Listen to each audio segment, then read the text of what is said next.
Hey everybody, Detective Fun Guy here. We're back with another genestealer cults painting tutorial. For this today, we have the locus. The locus is basically a swordsman for the genestealer cults.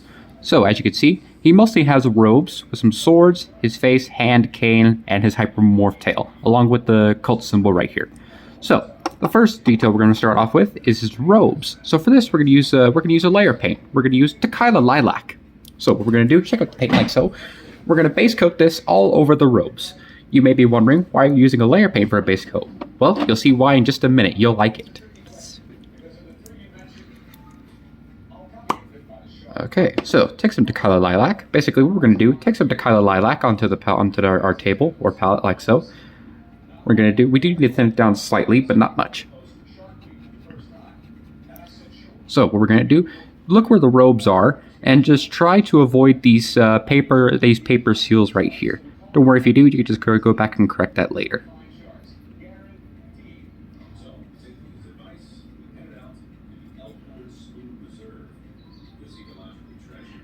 Just keep layering. You might need at least 2 to 3 layers, but don't worry just take your time and it'll be really worth the effort.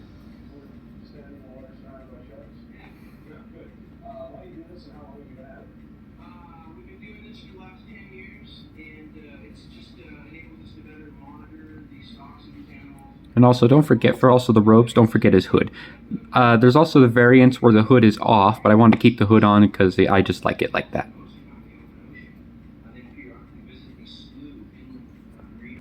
Alright, for the next part of the miniature, with the Tequila Lilac now base coated, we're now going to mix in some white with our Tequila Lilac that's still wet. So for this, we're going to take White Scar. So, you may be wondering, what's the purpose of this? Well, the purpose of this is that we can highlight Tequila Lilac for the stuff that we're going to apply later to the robes. Take some White Scar. That's enough. So what we're going to do, mix this in with the Tequila Lilac and we'll get a very pale purple.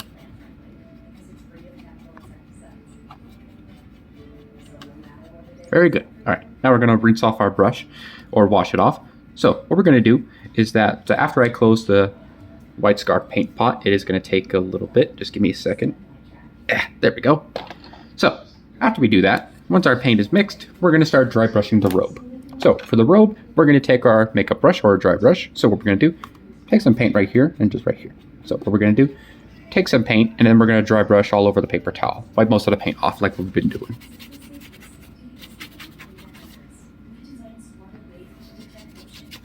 Alright, so what we're going to do, we're going to go all over the robes with this dry brush. So watch this. See, like right here, we're going to go over the raised areas with this mix. It's kind of difficult to see, but look, you can tell the difference on the raised parts, which is exactly what we want.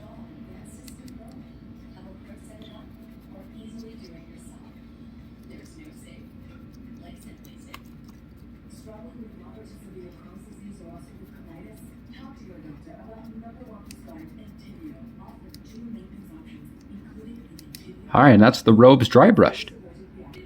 While we're waiting for that bit of purple to dry for right now, we're now going to focus on the skin. So for the skin, there's not much details, it's mostly just his hand and face. So for this, we're going to use a contrast paint. Let me make sure I grab the right one. Here it is. We're going to use Gilliman Flesh. So check out the paint like so.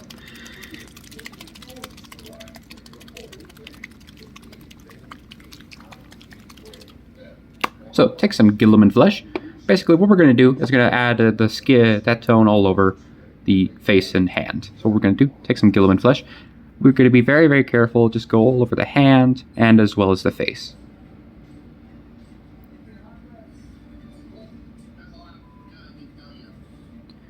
Now there are some scars on his face. We'll need to paint those later, but for right now, just paint in the skin.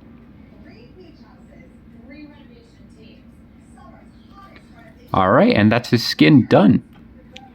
Alright, and one last dry brush we're going to do on the robes. We're just going to do a pure dry brush of White Scar. So what we're going to do, take the White Scar like so. So what we're going to do is this. So let me get the dry brush again. Let me get the different ones. Okay, what we're going to do, take our makeup brush again. Put some White Scar on the thing. And we're going to dry brush it on. Let me wipe most of the paint onto the paper towel like earlier.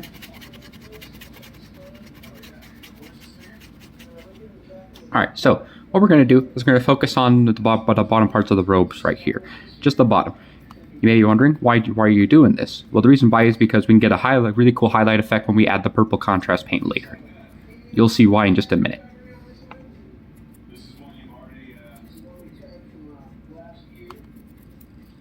Bottom part of the robes. And also, don't forget about the top of the hood like so. Just go for the top area where the head is, like about right there. And that's all you need for the white scar.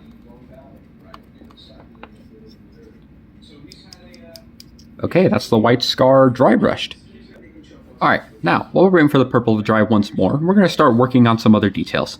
So for this, we're going to start with the swords. So we're going to start with the non-metallic parts of the swords first. Basically, we're going to use a little contrast paint application of Flesh Terror's Red. So what we're going to do, shake up the paint like so. Flesh Terror's Red is a contrast paint, so we are going to need, so this is perfect for the red details that we need. So what we're going to do, let me get my fine brush real quick. What we're going to do, take our fine point brush and put this on the palette like so. Basically what we're going to do is this. So add to this all the red details in the miniature, which is the leather on the sword handles. Let me get the right here, the little flag right here holding like his hole right there. Not right now. What we're going to do.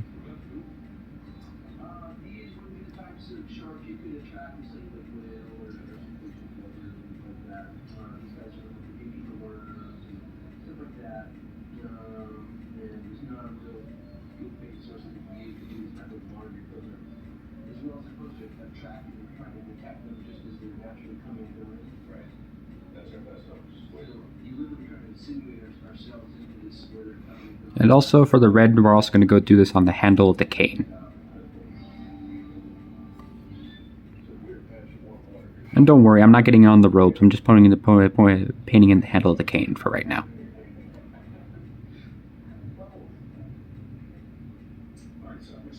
Alright, and that's the red details done.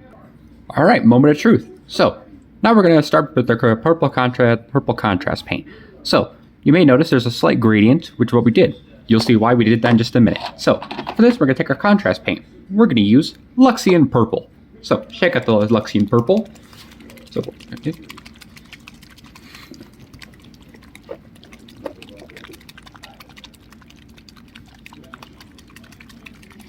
Just shaking up the contrast paint real good. So, take some Luxian Purple. We're going to put a puddle, a small little puddle like this right here. Going to take our little brush. So, what we're going to do, watch this. So, what we're going to do is this. Go all over the purple details we dry brush and everything with this contrast paint. Just a second. And as you notice, when it goes lower to the highlighted details, you can kind of see it, but you can still see that gradient that we did. So as you can see, this is a nice vibrant purple. Try not to get this on the skin or any other details, and don't worry about the white paper seals. We'll go back and paint those later. Just paint the robe.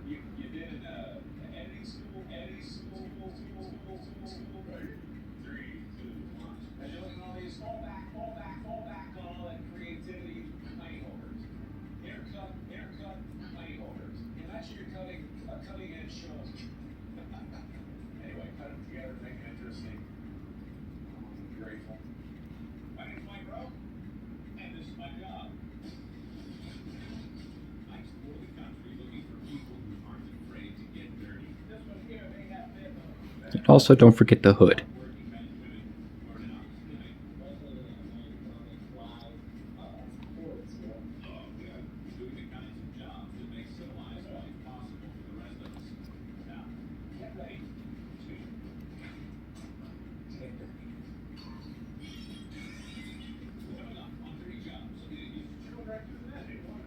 Alright, and that's the Luxian Purple applied. With the robes now done with the purple, we are now going to dry brush over to get a subtle highlight. So for this, we're actually going to take a mixture. We're going to mix Xarius Purple, and we're also going to mix Impish Rouge. So what we're going to do is, we're going to shake up the paint like so, and add some Impish Rouge. We're going to squeeze it out, some out. And then we're going to take some Xarius Purple. Let me shake up the paint like so. Make sure it's kind of a 50-50 mixture, because we want this mixture to be more purple and not pink. Just make sure you mix it evenly.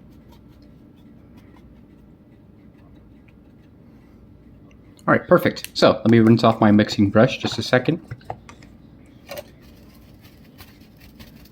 So what we're going to do, we're going to take our dry brush. So what we're going to do, take this brush right here. We're going to load this up onto the brush. Not too much, but we just want to, you know, wipe some off on the table. Then we're going to dry brush some on.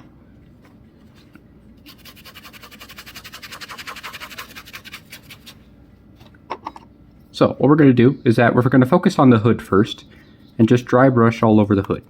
So as you can see, it's picking up the details very nice, and it's picking up the raised. See, it's a nice little gradient effect. So what we're going to do is also all over the cloak, or the robes. I'm sorry, I keep on saying it's a cloak because it kind of looks like it.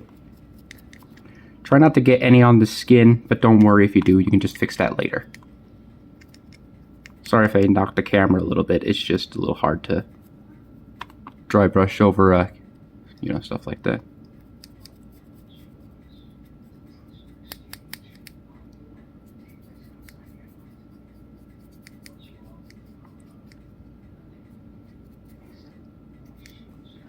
All right, and that is the robes highlighted. All right, and with the robes now highlighted, like I said, we're now going to do one more dry brush. For this, we're going to use Spellbound Fuchsia. So what we're going to do, take the Spellbound Fuchsia, I'm going to squeeze some out into the palette like so, and just do it like that. Now we are going to dry brush. The reason being is because you could do layers, but I don't want to really overclog the miniature with all that. So we're going to take our flat brush. Let me just make sure that this one works. Let me just get my other dry brush. So what we're going to do, take some paint onto the dry brush like so, stipple it in a little bit. And what I said about for dry brushing, we're going to wipe most of the paint off into the paper towel right here. Now, fuchsia is more like a pinkish purple, but don't worry, I'm trying to make sure, I'm going to do this very lightly so it doesn't overpower the miniature. So, I'm going to make sure, wipe off most of the paint. Just always check that it's not streaky, because if it's streaky, it won't look like the natural dry brush you're looking for. So, let's begin. So, what we're going to do is this. So, just dry brush gently with Spellbound Fuchsia. Gently, gently.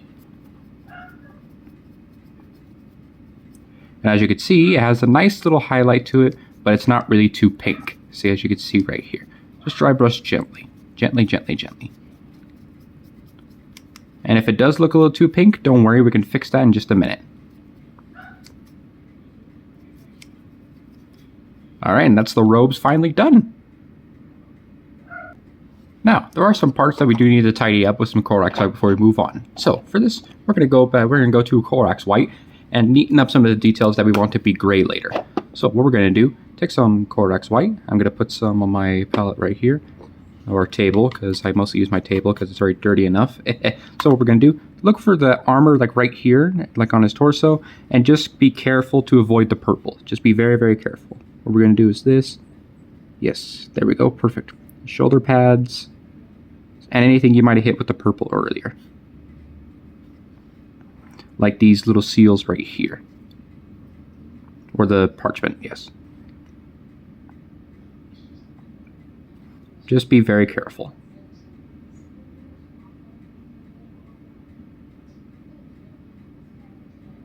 There we go. Effect we're going to do with the robes is going to be a little bit of a glazing. So for this, we're going to go back to Luxian purple, and we're going to do a little glaze. What I mean by this is that we're going to glaze some parts that may look a little pinkish, so we're going to tidy that back up and make it look more purple. So what we're going to do, take some Luxian purple. We are going to thin this down quite a bit with some water. So we need one brushful of Luxian purple, just a brushful. There we go, or two, because you know. And then we're going to heavily dilute it. And I do mean heavily. Perfect. So the purpose of the glaze is that if you look at some parts where the robes are too pink, just paint this over right here because of the fuchsia from earlier. So as you can see, just glaze it over. And as you can see, when it dries, it will be a little more purplish, which is perfect. Make sure there's no pooling in the recesses, no pooling. And also when you go right here, do this all over the robes, and also just avoid the white parts that you did just now.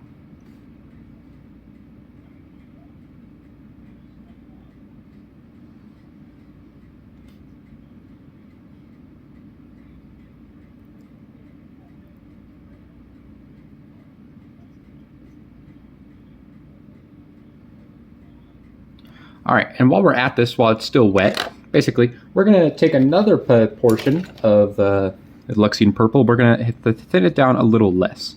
So take 2 brushfuls, 1 and 2. And now we're not going to use as much water. We're going to use 1 brushful of water because we're going to actually make a glaze towards the bottom of it to make it a little more darker. So you can see it's a little more darker.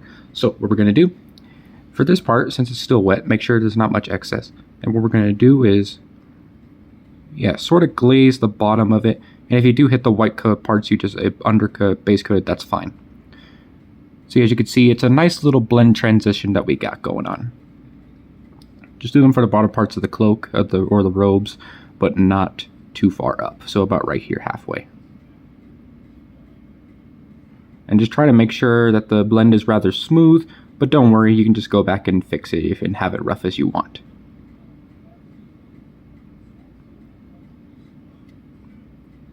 Alright, and that's the robes finally done. And for the robes, he has a little lining on them, like right here, as you can see under the hood and cloak. So for this, we're going to use a dark red. So for this, I'm going to use basically just a simple application of corn red. So you could, of course, use bronze, but I'm just using red so that way I can just get this over with rather quickly. So we're going to take some corn red. We do need a very fine tip because this is a very, very subtle detail. Make sure to... There we go, perfect. So what we're going to do, look for the little bumps right here on the robes, and then we're just going to base coat those with corn red. You could, of course, use different colors, but I'm just using the corn red to make it quick. It's just a lining on this part of the robe and the hood, and that's it.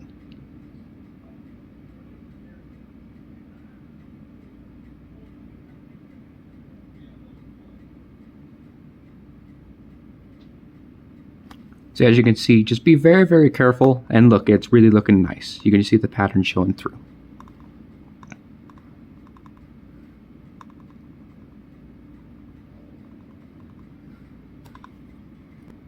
Alright, now with those details now done on the robe, as you can see right here, we are now going to paint the little little brown leather straps that keep the sword together. So for this, we're going to use Gorgonta fur. So, and what we're going to do, basically just shake up the Gorgonta fur.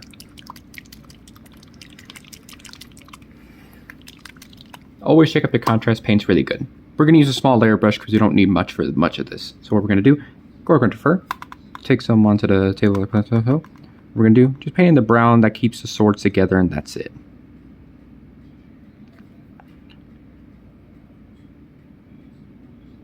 You can do this for other areas as well. We're just using this for the sash where it keeps the swords together because that's all we need.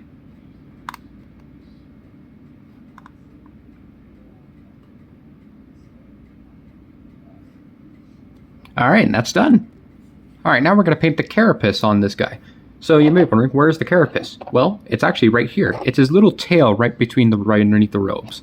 I'll show you where it is. So for this, we're going to take a base coat of Cantor Blue. So what we're going to do, take some Cantor Blue, and we're going to do something like this. So take some Cantor Blue, and what we're going to do is that if you can see right here, he just has a tail right here. So what we're going to do, just base coat this with Cantor Blue. Now there is some black on the tail as well, but we're just going to base coat the carapace part with Cantor Blue first.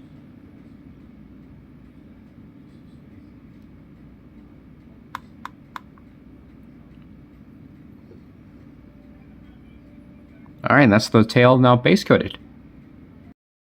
Alright, now with the carapace now base coated, we're now going to base coat the black details on this model.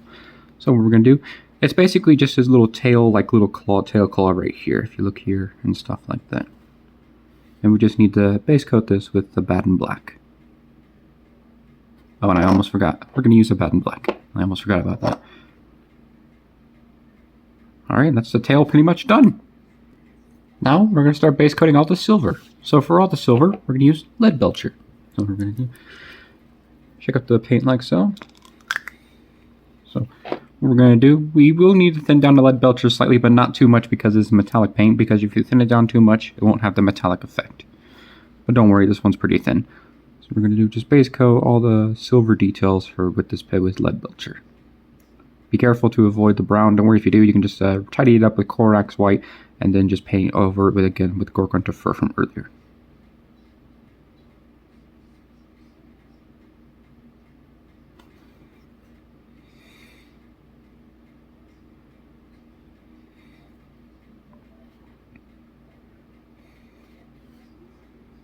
Also, there's the rings on the sword.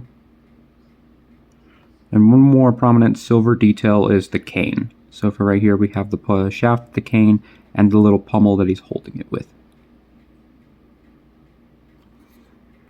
Alright, now with the silver now base coat, we're now going to do all the bronze. For this, we're going to use Balthazar Gold. So we're going to do, check out the Balthazar Gold like so. Basically, all we're going to do is going to take some Balthazar Gold onto our palette right here, or table, like I say. We're basically going to paint this little cult, this little genestealer cult, see a symbol right here on his cane, and also the big one that he carries on his back. Just base coat all over this with Balthazar Gold.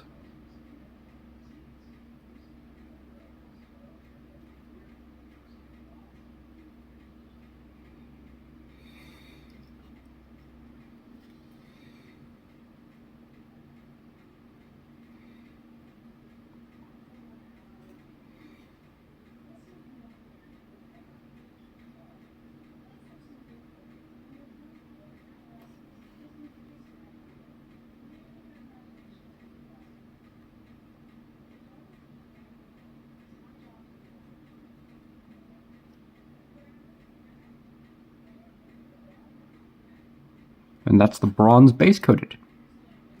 While we're waiting for those metallics to dry, we are now going to shade the stuff that isn't the metallics.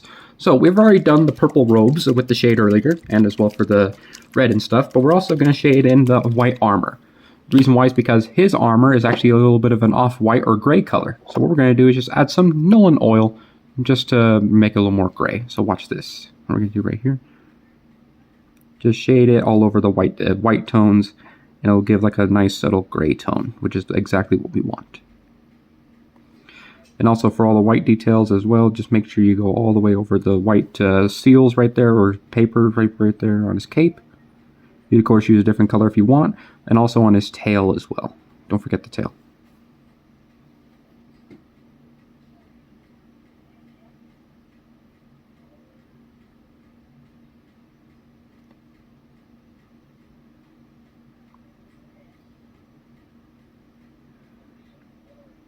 You might need two coats of this Nolan oil, but don't worry if you do. Just take your time and it'll be really worth the effort. Alright, and that's the stuff that's non-metallic shaded. And while waiting for that, we do need, I'm also going to do is add more detail to the skin. So for this, we're going to basically just take a nice little layer paint of basically Kislev flesh. So what we're going to do, take some Kislev flesh. What we're going to do is take some Kislev flesh from the paint, from the pot, and put it on our palette like so. All we're going to do is going to highlight the skin a little bit. So if you look over where his face is, we're going to follow the brow. Let me just make sure I didn't get too much excess on there. No, I didn't. Okay. So what we're going to do.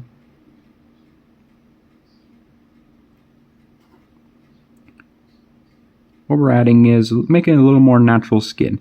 I put the Gilliman flesh so that way we can have a nice perfect color in the recesses. Also on the fingers.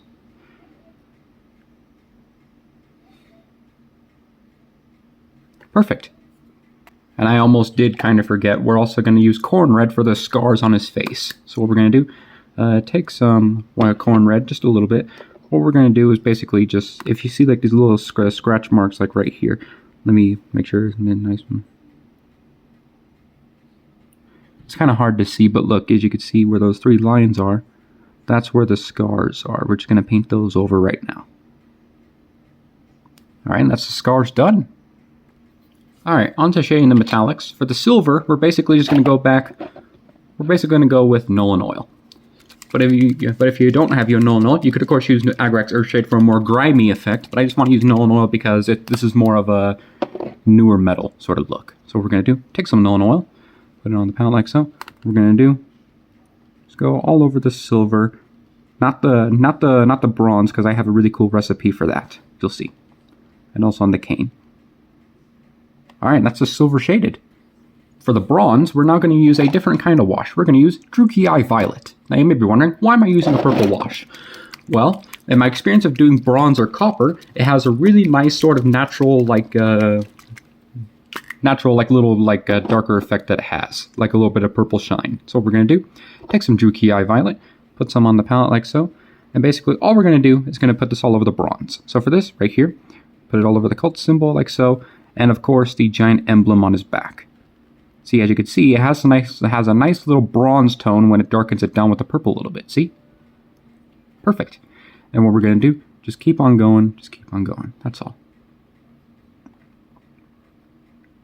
Alright, and that's the bronze shaded. And now to highlight the metallics. So for the silver, we're basically just going to use a nice little highlight of Stormhost Silver. So what we're going to do, take some Stormhost Silver, shake it up. What we're going to do, take some on the palette, put it on the palette like so. Basically what we're going to do is going to highlight some parts of the silver. So like for the front of the cane, we're just going to go gently, sweep, and just go up on the front. Just the front of the cane, that's all. And also for the swords, it's very easy. All you got to do is just highlight the edges and the other parts. So right here, the edge of the saber right here. The edge of the blade right here. And also, you can also do it like this on these sides. And also the back as well if you want.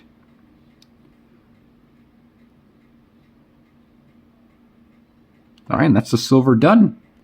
And now for highlighting the bronze, which is the final step, we're going to use Brass Scorpion. So what we're going to do, take some Brass Scorpion, shake it up. So this is basically a lighter bronze. So what we're going to do is like this. Take some of the Brass Scorpion, put it on our palette. We're only looking to highlight a little bit. So we're going to put it all over the cult symbol like so. And if you look at the emblem, we're going to leave some of the original tone in the recesses. We're going to highlight some of the raised parts like this. Like the flat part of the icon right here on his back. And basically the ring as well. What we're going to do is this right here. Same on the back.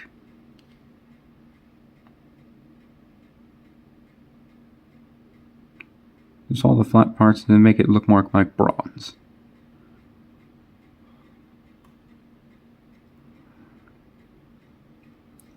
Okay, and that's the Brass Scorpion applied. Now for the final step is to finish off the bronze. For this we're going to use Fulgurite Copper. So what we're going to do, shake out the paint like so. You could of course use Sycorax Bronze if you have it. I'm just using Fulgurite Copper because that's what I wanted to use.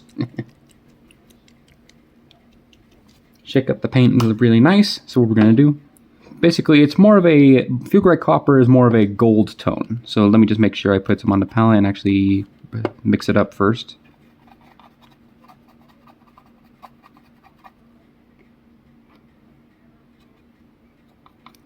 There we go. It's more of a, it's more of a copper.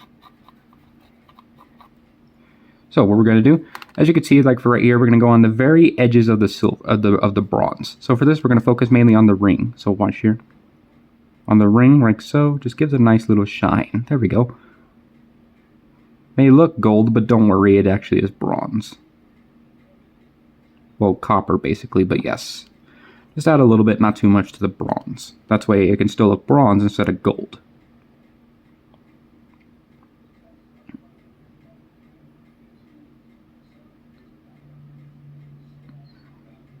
There we go, and that's the bronze done.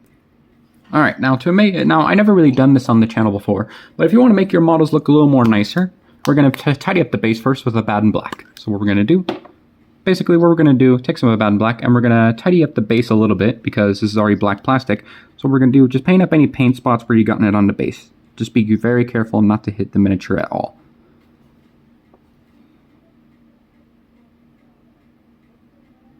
As you can see, we're just cleaning up the base a little bit, essentially.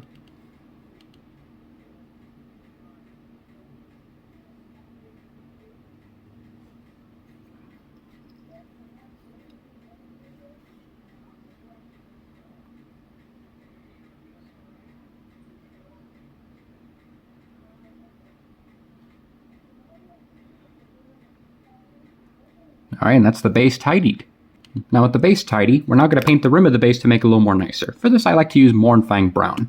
You could of course paint the rim of your bases in any color you like. I just like using Mournfang Brown because it has more of the, tabletop feel to it. So what we're going to do, take some Mournfang Brown, and we're only going to paint the rim of the base. And don't worry, if you get this on the base, you can just tidy it up with a Bad and Black later.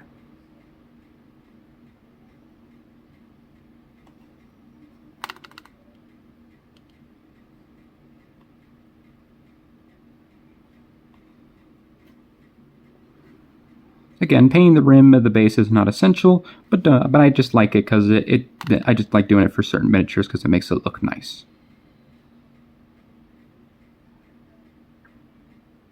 May take 2 coats, but don't worry, just take your time.